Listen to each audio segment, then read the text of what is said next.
गुजरात का नहीं है। पूरे गुजरात में 7 जोन है, उसमें से एक जोन की 5 लोकसभा के बूथ कार्यकर्ता यहाँ पे आए हुए हैं और जितनी नजर दूर दूर तक जा रही है, इतने लोग, इतना बड़ा संगठन मैं समझता हूँ बीजेपी के पास भी नहीं है, जितना धीरे धीरे आम आदमी पार्टी के संगठन का विस्तार होता जा रहा है। और ये इसका एक ही कारण है, जिस तरह से भय और अत्याचार भारतीय जनता पार्टी ने चारों तरफ फैलाया हुआ है और जिस तरह से लोग बीजेपी से परेशान हो चुके हैं, धीरे धीरे जनता के मन से अब डर निकलता जा रहा है और जनता सामने आती जा रही है।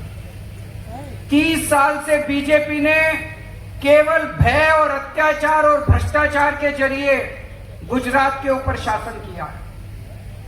आज हमारे परवीन राम और राजू करपड़ा और कई और दूसरे नेता पिछले 3 महीने से जेल के अंदर हैं। 3 महीने से इन्होंने हरदड़ के अंदर जो किसान आंदोलन हुआ, वहां से 85 किसान परिवारों को इन्होंने गिरफ्तार कर लिया गुजरात सरकार ने।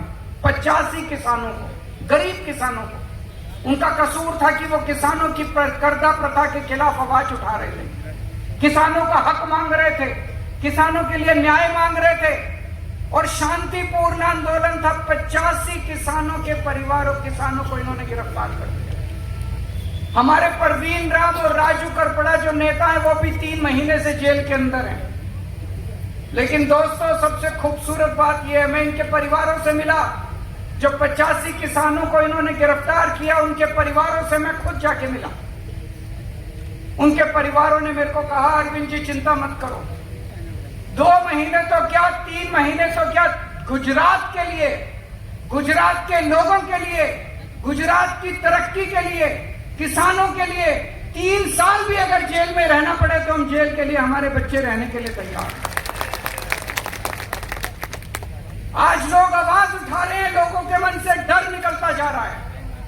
मुझे बेहद खुशी है कि धीरे धीरे लोग खड़े होते जा रहे हैं। एक टाइम ऐसा था जब गुजरात देश का सबसे अमीर देश माना जाता था, सबसे समृद्ध देश माना जाता था। गुजरात के लोग समृद्ध थे, गुजरात के लोग खुशहाल थे। आज 30 साल के अंदर भारतीय जनता पार्टी ने सब कुछ लूट लिया, सब कुछ खा गए ये लोग। आज किसानों को खाद नहीं मिलती, किसानों की खाद खा गए, किसानों को बीज नहीं मिलता, किसानों का बीज खा गए, आपका सिंचाई का पानी पी गए, किसानों का एमएसपी, उनके पूरी फसलों के दाम नहीं मिलते, किसानों के पैसे खा गए। गुजरात की सड़कें खा गए, गुजरात की बिजली खा गए, आपके स्कूल खा गए ये बीजेपी वाले। सरकारी स्कूलों का बुरा हाल कर दिया इन्होंने जानबूझ के। एक आम आदमी अगर अपने बच्चे को पढ़ाना चाहता है, उसे अपने बच्चे को प्राइवेट में भेजना पड़ता है और प्राइवेट स्कूल वालों ने गुंडागर्दी मचा रखी है, लूट मचा रखी है, लूटते हैं गरीबों को। क्यों? क्योंकि आपके बच्चों के स्कूल खा गए, आपके परिवार के अस्पताल खा गए। सरकारी अस्पताल में चले जाओ, दवाइयां नहीं मिलती, टेस्ट नहीं होते, डॉक्टर नहीं मिलता, टूटे पड़े हैं सारे सरकारी अस्पताल जानबूझ के, ताकि आप बीमार हो तो आपको प्राइवेट अस्पताल में जाना पड़े। और प्राइवेट अस्पताल किसके हैं? प्राइवेट स्कूल किसके हैं? इनके नेताओं के, बीजेपी वालों के हैं। स्कूल भी बीजेपी वालों के हैं, अस्पताल भी बीजेपी वालों के हैं। आपके स्कूल खा गए, आपके अस्पताल खा गए ये लोग, आपकी सड़कें खा गए ये लोग, आपकी बिजली खा गए, सब खा गए। मेरे को कुछ व्यापारी मिले, बोले जी हम टैक्स देते हैं, इनके नेताओं को पैसा पहुंचाते हैं, इनकी पार्टी को पैसा देते हैं, उसके बावजूद भी हमारा अपमान करते हैं, हमारे से गाली गलौज करते हैं। व्यापारियों का व्यापार खा गए। आज हमारे बच्चे पढ़ लिख के घर पे रोजगार बैठे हैं, इनसे रोजगार मांगने जाते हैं, उनके हाथ में नकली दारू की बोतल पकड़ा देते हैं। आपके बच्चे रोजगार मांगने जाते हैं, उनके हाथ में कोकेन की और हीरोइन की पुड़िया पकड़ा देते हैं, नशे में डुबो देते हैं। आपके युवाओं को खा गए, उनका रोजगार खा गए ये बीजेपी वाले लोग। बर्बाद कर दिया इन लोगों ने 30 साल के अंदर गुजरात।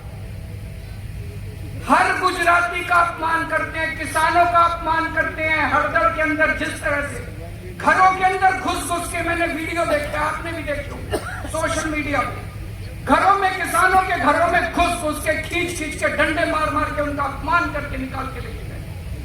युवाओं का अपमान करते हैं, व्यापारियों का अपमान करते हैं। ये लड़ाई सत्ता की लड़ाई नहीं है, ये गुजरात के सम्मान की लड़ाई है, गुजरातियों के सम्मान की लड़ाई है, आपके सम्मान की लड़ाई है। ये सत्ता इस पार्टी को हटा के उस पार्टी को लाने की लड़ाई नहीं है, ये सत्ता सम्मान की और न्याय की लड़ाई है। अभी आपको ईशुदान भाई ने बताया, अभी थोड़े दिन पहले, 2 साल पहले, हरनी लेक के अंदर, हरनी तालाब के अंदर एक नौका कांड हुआ। उसमें छोटे छोटे मासूम बच्चे, मेरे से अभी उनके परिवार के लोग मिलने आए थे, मैं होटल में रुका हुआ, होटल में मिलने के लिए आए।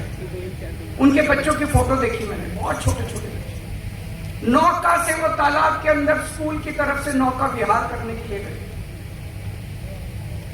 12 बच्चे डूब के मर गए, 2 टीचर डूब के मर गए। क्यों? उसमें ना उनकी जैकेट थी, ना सेफ्टी जैकेट थी, कुछ भी नहीं था। जिस ठेकेदार को ठेका दिया गया था वो भाजपा का था, जिन अफसरों ने गुंडागर्दी की वो भाजपा के थे।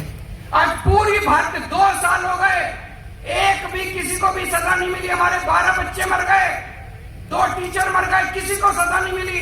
इनको आपकी परवाह नहीं है, इनको अपने ठेकेदारों की परवाह है। बीजेपी जनता की पार्टी नहीं है, गुजरातियों की पार्टी नहीं है, ठेकेदारों की पार्टी है, गुंडों की पार्टी है। आपके बच्चे मर गए, एक किसी को मुआवजा नहीं मिला, किसी को सजा नहीं मिली। उनमें से 2 परिवारों की बच्चियां, 2 परिवारों की औरतें, अभी थोड़े दिन पहले मुख्यमंत्री जी आए थे, कुछ महीने पहले, उनकी सभा में गई न्याय मांगने के लिए। खड़े होकर उन्होंने मुख्यमंत्री को इतना ही बोला कि हम आपसे मिलना चाहते हैं। कुछ गलत बोला? क्या गुजरात के लोगों को अपने मुख्यमंत्री से मिलने का अधिकार होना चाहिए कि नहीं होना चाहिए? वो मुख्यमंत्री से मिलना चाहती थी, उनको पुलिस ने, मुख्यमंत्री ने उनको पुलिस के जरिए बाहर फेंकवा दिया, उनका अपमान किया, उनको बाहर फेंकवा दिया और उसके बाद उनका घर तोड़ने के लिए 2 दिन बाद पुलिस पहुंच गई उनका घर तोड़ने। ये कैसा न्याय है? ये कैसा समाज बना है? ये कैसा गुजरात है? ऐसा गुजरात चाहिए आप लोगों को? बदलना है कि नहीं बदलना गुजरात? इनकी गुंडागर्दी खत्म करनी है कि नहीं करनी? आप लोगों को खड़े होकर करना पड़ेगा। आज आदिवासी इलाके, यहां पे बहुत सारे लोग आज आदिवासी इलाकों से आए हैं। सबसे ज्यादा गरीबी और सबसे ज्यादा पिछड़े आदिवासी इलाके। कभी सोचा क्यों है? हर साल संविधान के तहत आदिवासी इलाकों के लिए अरबों खरबों रुपया आता है, अरबों खरबों रुपया आता है। इतना रुपया आता है कि अगर वो ईमानदारी से खर्च हो जाए, आपके बच्चों के लिए शानदार स्कूल बन जाएंगे, आपके परिवार के लिए शानदार अस्पताल बन जाएंगे, सड़कें बन जाएगी, सिंचाई के लिए पानी आ जाएगा, बिजली मिल जाएगी, फ्री बिजली मिल जाएगी, सब कुछ हो सकता है। लेकिन ये पैसा आप तक पहुंचता नहीं है। कहां जाता है ये पैसा? मैं आपको एक उदाहरण देता हूं। आज आपके नेता चैतर वसावा यहां बैठे हुए हैं, ये पता नहीं 2 बार 3 बार कितनी बार जेल गए हैं। इसलिए नहीं कि इन्होंने कोई अपराध किया है, इसलिए नहीं कि इन्होंने कोई मर्डर किया है, इसलिए नहीं कि इन्होंने कोई चोरी की है, इसलिए नहीं कि इन्होंने बलात्कार किया है, इसलिए क्योंकि उन्होंने आपके लिए आवाज उठाई है, आदिवासी समाज के लिए आवाज उठाई है। चैतर वसावा ने आरटीआई डाल के अभी थोड़े दिन पहले हमारे देश के प्रधानमंत्री मोदी जी डेडियापाड़ा आए, उनकी बहुत बड़ी सभा हुई। चैतर वसावा ने पूछा इनसे, इनकी सभा में कितना पैसा खर्च हुआ और वो पैसा कहां से आया? आप लोगों को जान के ताज्जुब होगा कि आदिवासी कल्याण फंड, आदिवासी कल्याण फंड होता है।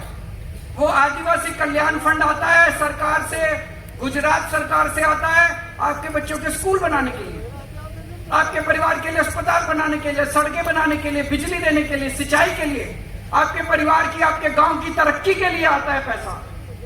उस परिवार उस फंड से 50 करोड़ रुपए प्रधानमंत्री के सभा के लिए खर्च किए गए।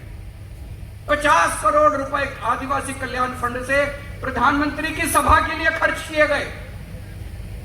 तो चैतर वसावा ने पूछा 50 करोड़ रुपए किस पे खर्च हुए? 2 करोड़ रुपए समोसे खाए। किसने खाए 2 करोड़ के समोसे? ये लिखित में है, सरकारी कागज है। 2 करोड़ के समोसे खाए, 5 करोड़ रुपए के टेंट लगाए, 7 करोड़ रुपए की बसें लगाई। प्रधानमंत्री जी आदिवासी इलाके में आए, बड़ी अच्छी बात है, लोगों के बीच में जाना चाहिए, हम इसका विरोध नहीं करते। लेकिन वो तो प्रधानमंत्री हैं, उनके पास तो बहुत पैसा है, वो केंद्र सरकार से पैसा खर्च के सभा कर लेते। आदिवासी समाज का पैसा क्यों चोरी किया उन्होंने?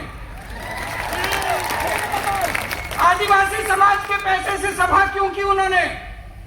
केंद्र सरकार से पैसा खर्च के वो बसें ले लेते, केंद्र सरकार के पैसे से 2 करोड़ नहीं 20 करोड़ के समोसे खा लेते। हमें कोई तकलीफ नहीं है, हमें कोई तकलीफ नहीं है। 20 करोड़ के 30 करोड़ के समोसे खाते, चाय पीते, खूब खाते। आदिवासी चीज 50 करोड़ में आप सोच के देखो, आपके कितने स्कूल बन सकते थे, आपके कितने अस्पताल बन सकते थे। ऐसे खराब करते हैं ये आपका पैसा, ऐसे चोरी करते हैं आपका पैसा। इसलिए आदिवासी समाज पिछड़ा रहेगा। 30 साल से इन्होंने आपका सारा पैसा खर्च किया। इन्होंने केवल और केवल डरा के, लोगों को डरा के, अत्याचार करके, अपमान करके लोगों को अपने नीचे रखा हुआ है। पूरे गुजरात के अंदर त्राही त्राही मची हुई है। जब आप किसी को बहुत ज्यादा डराओ तो एक दिन ऐसा आता है जब वो खड़ा होके आपकी, आज पूरा गुजरात खड़ा हो रहा है बीजेपी के खिलाफ। जहां आम आदमी पार्टी की सभाएं हो रही हैं, हमारे नेता जहां जा रहे हैं, कहीं भी पूरे गुजरात के अंदर, इस कोने से लेकर उस उत्तर से दक्षिण तक, पूरब से पश्चिम तक, कहीं भी गुजरात के अंदर सभाओं में इतनी जनता आ रही है, इतनी जनता आ रही है आम आदमी पार्टी की सभा। देखा आपने सोशल मीडिया में, आपके गांव के सभाओं में लोगों ने कितना साथ दिया। पूरे गुजरात की जनता बोल रही है कि आप लोग बहुत अच्छा कर रहे हो, इस बार बदलाव आएगा। इस बार जनता बदलाव चाहती है, इस बार बदलाव आएगा। 2027 के चुनाव में आप देख लेना, मैं यहां कह के जा रहा हूं, बीजेपी जाएगी, गुजरात के लोगों की सत्ता आएगी। खुल के लोग बोल रहे हैं कि कांग्रेस के बस की बात नहीं है। कांग्रेस के नेता खुद बोल रहे हैं। एक नेता से मेरी बात हो रही थी, मैंने कहा यार 30 साल हो गए, तुम लोग कुछ करते क्यों नहीं हो? बोले देखिए सर, हमारे तो इनके साथ धंधे चलते हैं, हमारे तो बिजनेस चलते हैं इनके साथ, हम कैसे इनके खिलाफ आवाज उठा सकते हैं? अगर हमने इनके खिलाफ आवाज उठाई, हमें ठेके मिलने बंद हो जाएंगे। अरे सरकारी ठेके मिलते हैं कांग्रेस के लोगों को। कांग्रेस हरा सकती है बीजेपी को, केवल आम आदमी पार्टी हरा सकती है, क्योंकि ईशुदान गढ़वी को ठेके नहीं मिलते, गोपाल इटालिया को ठेके नहीं मिलते, चेतर वसावा को ठेके नहीं मिलते, इन लोगों को ठेके नहीं मिलते सरकार से। हम लोगों को ठेके नहीं चाहिए सरकार से, हम जनता के लिए काम करते हैं, आपके लिए काम करते हैं। दोस्तों, अभी थोड़े दिन पहले आपने अखबार में पढ़ा होगा, वडोदरा के 5 बीजेपी के विधायकों ने अपने मुख्यमंत्री को चिट्ठी लिखी है। बीजेपी के 5 विधायक, कांग्रेस के नहीं, विपक्ष के नहीं, बीजेपी के 5 विधायकों ने मुख्यमंत्री को चिट्ठी लिखी है। ये 5 विधायक हैं शैलेश मेहता, केतन इनामदार, धर्मेंद्र सिंह वघेला, अक्षय पटेल, चैतन्य सिंह झाला। इन 5 ने चिट्ठी लिखी है। इस पत्र के माध्यम से बताना चाहते हैं कि राज्य में दिन प्रतिदिन प्रशासनिक व्यवस्था में भारी गिरावट हो रही है। प्रशासन का दायित्व व्यवस्था को सुचारू रूप से चलाने का होता है, लेकिन आज एक सामान्य नागरिक के लिए सरकार में छोटे से छोटे काम कराना युद्ध की तरह हो गया है। इनके विधायक लिख रहे हैं कि आज सरकार में, तहसील में, सरकारी दफ्तर में एक आम आदमी जब जाता है और काम कराने की कोशिश करता है, ऐसे हो जाता है जैसे वो युद्ध में युद्ध करने के लिए गया है। राज्य के वरिष्ठ अधिकारियों से लेकर छोटे कर्मचारियों तक जनता की परेशानियां बढ़ती जा रही हैं। अधिकारी स्वयं को प्रजा और प्रतिनिधियों से ऊपर समझकर मनमानी कर रहे हैं। वो कह रहे हैं अधिकारी हमारी नहीं सुन रहे, 5 एमएलए कह रहे हैं अधिकारी हमारी नहीं सुन रहे, तो जब चिट्ठी सीएम को मिली, सीएम बोला मेरी भी नहीं सुन रहे, सीएम की भी नहीं सुन रहे, एमएलए की भी नहीं सुन रहे, मंत्री की। क्या चल क्या रहा है गुजरात के अंदर? ऐसे लोगों को क्यों वोट देते हो? वो खुद ही कह रहे हैं हमारी नहीं सुन रहे। उन्होंने ये चिट्ठी क्यों लिखी? उन्होंने चिट्ठी जनता को बताने के लिए लिखी है, हमारे पास मत आओ काम कराने के लिए, हम काम नहीं करा सकते। जो लोग खुल के बोल रहे हैं हम काम नहीं करा सकते, उनको वोट क्यों देते हो? ऐसे लोगों को वोट दो जो काम करा सके। आज मैं कह रहा हूं, आम आदमी पार्टी की सरकार बनाओ, सारे काम होंगे आप लोगों के। आज इतनी बड़ी संख्या में आप सब लोग आए हैं। मैं समझता हूं आप में से 80-90% लोग ऐसे हैं जो आम आदमी पार्टी पहली बार शामिल हो रहे हैं, आम आदमी पार्टी के कार्यकर्ता बन रहे हैं। अगर 30 साल में भारतीय जनता पार्टी ने अच्छी सरकार चलाई होती, आज यहां एक भी आदमी नहीं आता। लेकिन इतनी बड़ी संख्या में आप लोग आए हैं, इसका मतलब आप लोग दुखी हैं। और आप लोग एक आशा की किरण लेके आए हैं, उम्मीद की किरण लेके आए हैं। और आज मैं आप लोगों को विश्वास दिलाता हूं, हम सब लोग मिलके, गुजरात के 7 करोड़ लोग मिलके 2027 में आम आदमी पार्टी की सरकार बनाएंगे। और ऐसी सरकार बनाएंगे, ऐसा गुजरात बनाएंगे जहां किसान खुशहाल होगा, जहां व्यापारी खुशहाल होगा, जहां युवाओं को रोजगार मिलेगा, जहां किसानों को टाइम पे खाद मिलेगी, जहां किसानों को टाइम पे बीज मिलेगा, उनको सिंचाई का पानी मिलेगा, उनको फसलों के पूरे दाम मिलेंगे, जहां सड़कें अच्छी होंगी, जहां अच्छे सरकारी स्कूल बनाए जाएंगे, अच्छे अस्पताल बनाए जाएंगे। ऐसा गुजरात बनाएंगे जहां कोई नकली शराब नहीं होगी, कोई नशा नहीं होगा। खुशहाल गुजरात बनाएंगे सब लोग। कोई भ्रष्टाचार नहीं होगा, कोई गुंडागर्दी नहीं होगी, कोई ठेकेदारों की मनमानी नहीं चलेगी, कोई डराएगा नहीं और कोई डरेगा नहीं। डर खत्म किया जाएगा, निडर होकर लोग काम करेंगे। लेकिन ये करना आसान नहीं है, मुश्किल है। जेल जाने के लिए तैयार रहना पड़ेगा। ये 2 साल के अंदर सबको जेल भेजेंगे, देखना। अब जैसे जैसे चुनाव पास आएगा, इन्होंने हमारे इतने नेताओं को जेल भेजा, यहाँ पे चेतर बसा को भेजा, प्रवीण राम को भेजा, राजू करपड़ा को भेजा, कई नेताओं को इन्होंने जेल भेजा। आने वाले समय में ये कार्यकर्ताओं को भी जेल भेजा। मैं जेल होके आया, 6 महीने जेल में रहा। मेरा क्या कसूर था? मेरा केवल यह कसूर था, मैंने इनके खिलाफ आवाज उठाने की हिम्मत की, मैंने इनके अत्याचार के खिलाफ आवाज उठाने की हिम्मत की। संजय सिंह को जेल भेजा, मनीष सिसोदिया को जेल भेजा, इन्होंने हमारे सारे नेताओं को जेल भेजा। कि आप में से जो लोग जेल जाने के लिए तैयार है, हाथ खड़े करके बताओ। जो लोग डरोगे तो नहीं? जेल से डरना नहीं है, ये फांसी नहीं लगाने वाले। जेल भेजेंगे, 2 महीने 3 महीने में छुड़ा के मैं लेके आऊंगा आप लोगों को। अब 2 साल बचे हैं, 2 साल में खूब मेहनत करनी है। अभी गोपाल राय जी ने आपको बताया, घर घर जाना होगा, गांव के अंदर घर घर जाना होगा, लोगों को जोड़ना होगा। बदलाव के लिए लोगों को बोलना है, इस बार बदलाव चाहिए। बदलाव के लिए लोगों को जोड़ना है। और आज एक यहां से सबको कसम खा के जानी है, रोज कम से कम हर आदमी 5 नए वोट बनाएगा। या तो किसी के घर जाएगा या फोन करेगा। 5 नए वोट, आज से लेके 2 साल तक रोज 5 नए वोट तैयार करना। विसावदर के लोगों ने उम्मीद दी है, विसावदर के लोगों ने पूरे गुजरात को एक संदेश दिया है कि अगर विसावदर के लोग भारतीय जनता पार्टी को चुनौती दे सकते हैं तो पूरा गुजरात बीजेपी को चुनौती दे सकता है। इस बार पूरे गुजरात में विसावदर वाली करनी है। करोगे?